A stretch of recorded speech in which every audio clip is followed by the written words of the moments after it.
আসসালামু আলাইকুম গাইস, কেমন আছেন আপনারা? আশা করি নিশ্চয়ই ভালো আছেন।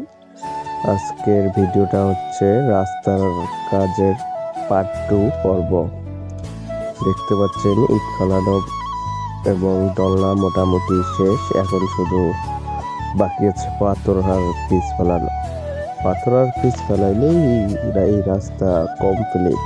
তো আসুন ছোটদের মুখে তাদের সুবিধার কথা শুনে। হৃদয়, এই রাস্তাটা পাকা হয়ে তোমার কি লাভ নে ক্ষতি? আমার লাভ, কারণ আমি যখন রাতে সাইকেল নিয়ে যাই তখন খুবই বিরক্ত লাগে যে রাস্তাটা কেন পাকা হয় না। এখন যতটা পাকা মনে হচ্ছে আমার ভীষণই খুশি হচ্ছে এই বিষয়ে যে রাস্তাটা এখন পাকা হবে। পাকা তো হবেই, এখন অলরেডি 80% কাজ শেষ হয়েছে, আর মাত্র 20% কাজ আছে। আর বৃষ্টির দিনত কিরকম সমস্যা হইতো তোমার? আরে কি আর বলবো, যখনই সাইকেল নিয়ে যাই আর কি বাড়ি যে গোসল করতে হয়, কারণ সাইকেল নিয়ে যাইতেই আমি পড়ে যাই। এই নিয়ে আমি খুবই দুশ্চিন্তায় থাকি যে না এটা কি হলো। এই বিষয়ে আমি খুব আমার মনে হয় না। আচ্ছা, তোমার সাথে পরে কথা হবে। তো চলুন আর একজন কাছ থেকে তার সুবিধার কথা জেনে নেওয়া যাক। এই যে ইমন সাহেব, এই যে শুনেন, তা রাস্তাটা পাকা হয়ে আপনার কিরকম লাগতেছে? অনেক ভালো লাগতেছে।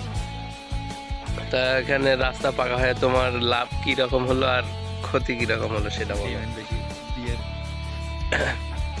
মানে আমার লাভ হলো যে আমি যদি কখনো এই রাস্তাতে যেতাম, অনেক কাদা ছিল, এই যে পাওয়াটায় মানে পিছলি পড়ে যেতাম, গমরায় দুঃখ পেতাম। এখন রাস্তাটা অনেক সুন্দর হলো, এখন সাইকেল নিয়ে যেতেও কোনো দেওয়া হবে না। হ্যাঁ বুঝছি। আর তোমার বিয়ের তো যৌতুকের টাকা বেড়ে গেল। না, আমি যৌতুক তো নিব না। মাশাল্লাহ মাশাল্লাহ, আলহামদুলিল্লাহ।